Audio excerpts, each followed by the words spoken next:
Hey, YouTube world, it's your girl, Tamala. Okay, this is psychiatric evaluation. That was my very first appointment. Of course, from going to the bariatric doctor, you get this long laundry list of all different procedures that you have to do, and I've come to know, because I've watched a lot of videos, that every doctor is different. Every doctor and every insurance requires something different. I actually took the liberty of printing off the 46-page, see if I can show this here. It might be backwards, but it's Aetna's Clinical Policy Bulletin for Obesity Surgery. I printed it off, 41 pages, sorry, just in case y'all think I might be telling some stories. Page 41, and that's it. I hope it ain't backwards, but if it is, sorry. But anyways, excuse me. I printed it off and I read through it, every page of it. Mind you, I work in the insurance industry myself, but I work on a different side. I work in the workers' comp field, so I read this just to see what was what. And of course, everybody knows, you gotta have a BMI. Well, all the insurance are different. Aetna, BMI of 35 with 2 conditions, or BMI of 40 with no conditions. Timmels BMI 44. I do have at first when I started, I knew of one condition, which was high blood pressure. Now I have this other thing that we're going to talk about, my second condition. But here is Dr. Green's Live by Losing, Transforming Lives. Dr. Michael L. Green. And it's called Center for Treatment for Morbid. Oh, sorry. I'm just like snatching stuff away. And I'm just trying to peek. Morbid obesity, right? So, that's my doco. Anyways, my first visit was psychiatric. My psychiatric evaluation. Oh, and I have like this big old folder where I keep everything. They sent me, nasty, all licking on paper and stuff, 165 questions that I had to answer. That was kind of redundant. Basically, what I take from the psychiatric evaluation is they go over. She went over my childhood. She went over my teenage, adolescent years. When it pertains to me, my emotions, and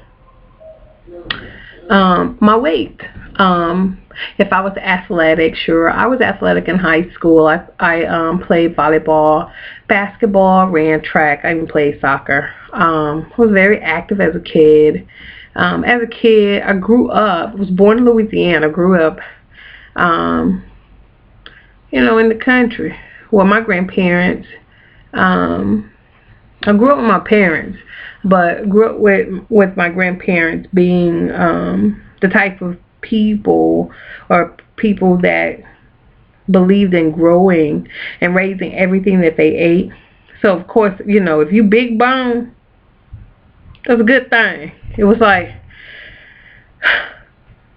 I couldn't explain it, man. It's like, even when I was a teenager, I was never skinny or thin. I just was Sister Big Bone, collard green, cornbread, fed. Ate healthy. Haven't eaten healthy most of my life. But that's what that was. She went through that. Then she went through, of course, when you got pregnant, how was it after it was when you had your kids, and all the many diets that you did that were a success failure because you lost some and then you gained it back, plus their cousins and everybody else. So it was pretty cool. I mean, I kind of felt like I was talking to my best friend. I mean, she was just asking basically about your emotions to make sure that you were emotionally stable to adapt to the new change, because I can assure you that it's going to be a change. It's going to be a change. Totally. Something that you've lived in this body for so long, and you have just kind of like accepted until you decide to do something about it. There's a change. There's an adjustment that's about to happen. And mentally, we want to make sure that you prepare to handle this experience that you're about to go on. Yes, yes, yes, yes, yes. That's what that is. But it was cool. That was my very first appointment, and it went well. So I was excited about that.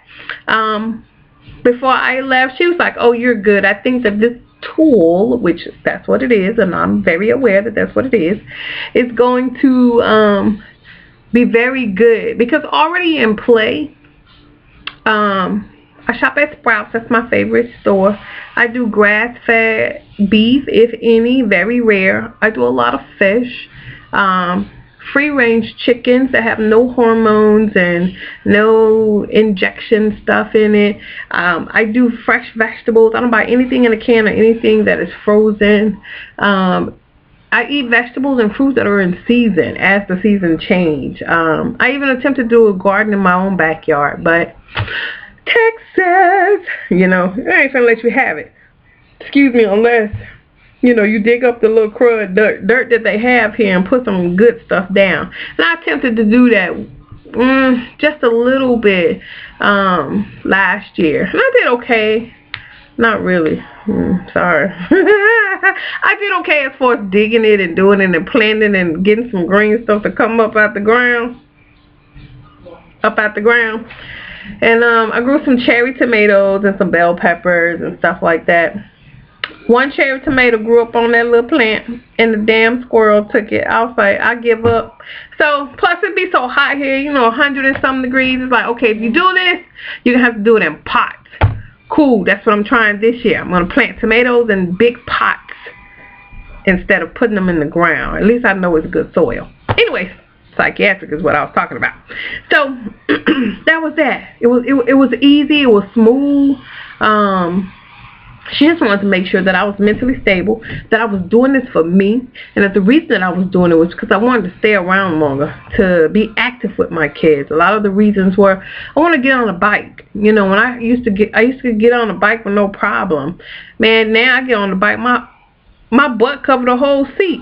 Be like, dang, what a seat that look like just a sticker stuck up her butt.